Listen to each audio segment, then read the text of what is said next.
अभिक्रिया एवं समीकरण। क्लास 10th के विज्ञान के पहले चैप्टर का ये हेडिंग है, मतलब नाम है। इसके अंदर किस प्रकार के सवाल आते हैं और कौन कौन सवाल इम्पोर्टेंट हैं, पहले मैं उनके हेडिंग्स को लिख दे रहा हूँ, उसके बाद मैं उसे एक्सप्लेन करूँगा। ठीक है, तो मैं इस चैप्टर में कितने हेडिंग्स आते हैं एग्जाम में, जो कि हर बार लगभग किसी न किसी सेट में जरूर पूछता है ये सवाल, तो आते हैं, समझाते हैं आपको मैं हेडिंग्स पहले उसके बारे में ना। देखो जी, पहला तो आपका क्वेश्चन ये बनता है, सवाल बनते हैं, रासायनिक अभिक्रिया किसे कहते हैं? किसे कहते हैं या कह सकते हैं क्या है रासायनिक अभिक्रिया, क्या है? ठीक है, दूसरा सवाल बन जाता है जो कि बहुत ही इजी है, देख कर लग रहा है, रासायनिक अभिक्रिया पूछा गया है, अगला बनेगा रासायनिक समीकरण क्या है या किसे कहते हैं?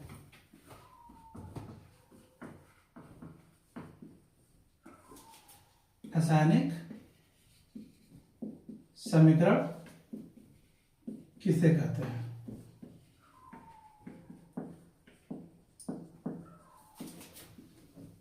या क्या है?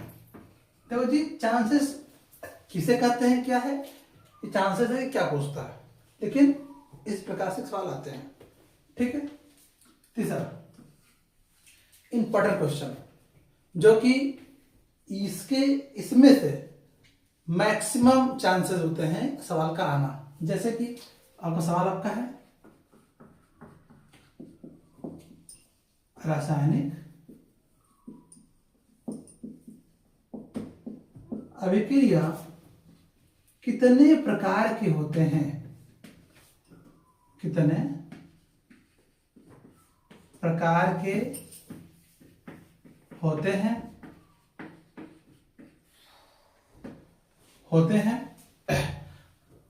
हम उसके नाम लिख दे रहे हैं। ठीक है, उनमें से कौन ज्यादा इंपॉर्टेंट है मैं उसके चांसेस भी लिख दूंगा एग्जाम में आने के लिए। देखो, पहला वाला आपका है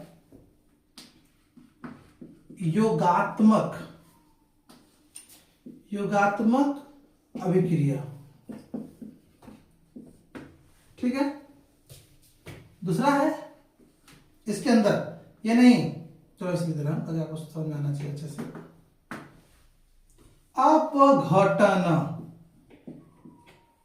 अपघटन अभिक्रिया। उसके बाद तीसरा विस्थापन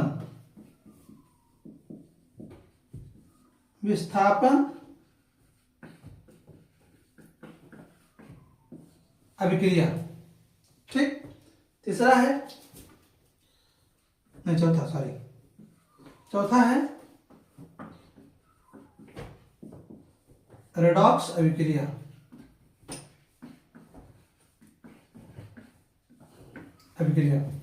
तो जी, जो आपका विस्थापन है इसमें दो दिखाया गया है,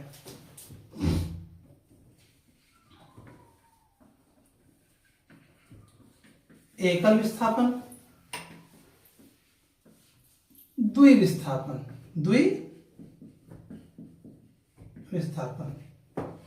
एकल विस्थापन अभिक्रिया का पूरा नाम है अभिक्रिया।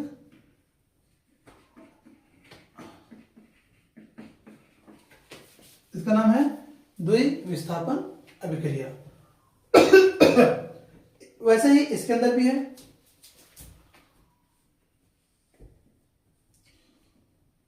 देखो रेडॉक्स लिखा हुआ है, रेडॉक्स मतलब रिडक्शन, पहला है रिडक्शन, इसको बोलते हैं अपचयन।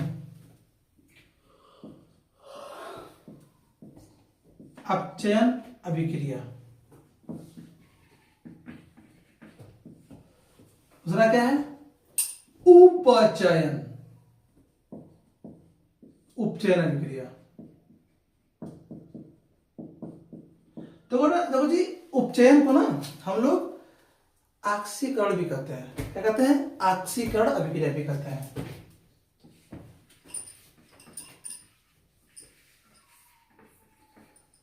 ऑक्सीकरण भी कहते हैं। ओके, अगला है, ये खुद है रेडॉक्स। रेडॉक्स अभिक्रिया।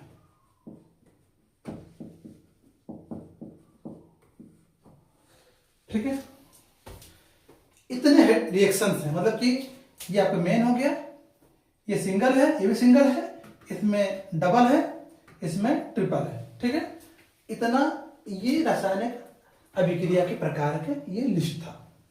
ठीक, हम आगे बढ़ते हैं। कहाँ गए? हाँ, रासायनिक समीकरण इंपॉर्टेंट है। इसमें सवाल क्या आते हैं? इसमें से हम फोर्थ इसको मान लेते हैं।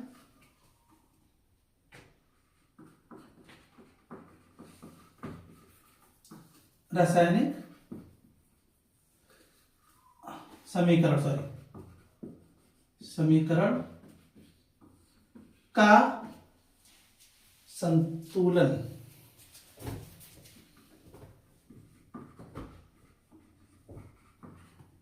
करना, संतुलित करना है कि नहीं? संतुलित करना है, संतुलन करना। ठीक है, अब आता है पांचवा, जो कि सबका फेवरेट सवाल, जो कि यह हेडिंग लगभग हर दूसरे साल पूछा जाता है। आपका है फेवरेट, आसान संक्षारण, जिसको हम लोग कहते हैं जंग लगना। ठीक है, अब पांचवा, ये हम लिख दे बगल में, नीचे लिख के ऐसा छठा लिख दे। छठा आपका है संक्षारण के बाद फेवरेट, बढ़िया, जिसको बोलते हैं विकृत गंधिता। विकृत गंधिता। ठीक है, अब विकृत गंधिता क्या है ये आप जानिएगा।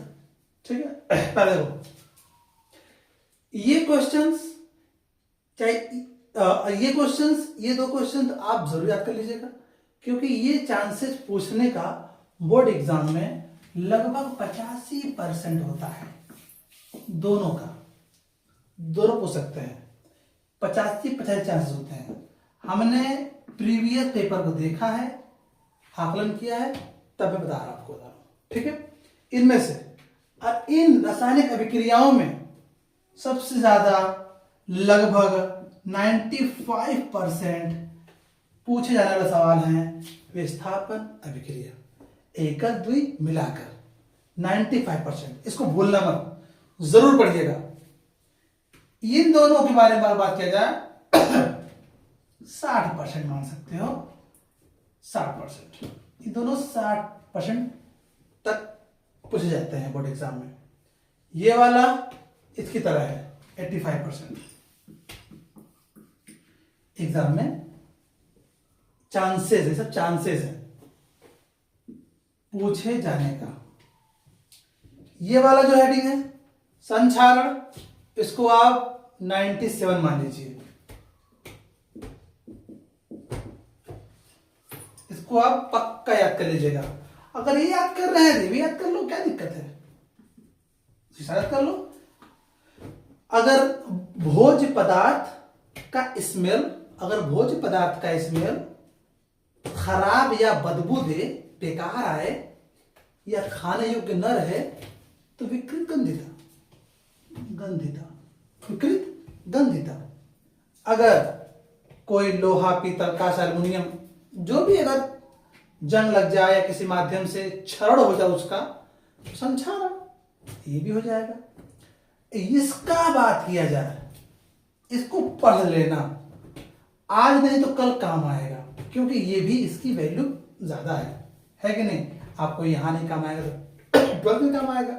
इसको पढ़ लेना, इसकी वैल्यू कम थोड़ा है, 50% बोर्ड में आने के चांसेस। ठीक है, अब हम शुरू करते हैं रासायनिक अभिक्रिया किसे कहते हैं। वीडियो बने रहिए, ये आपका पार्ट 1 है। इसके बाद हम एक एक पार्ट करके समझाएंगे। ठीक है, चलिए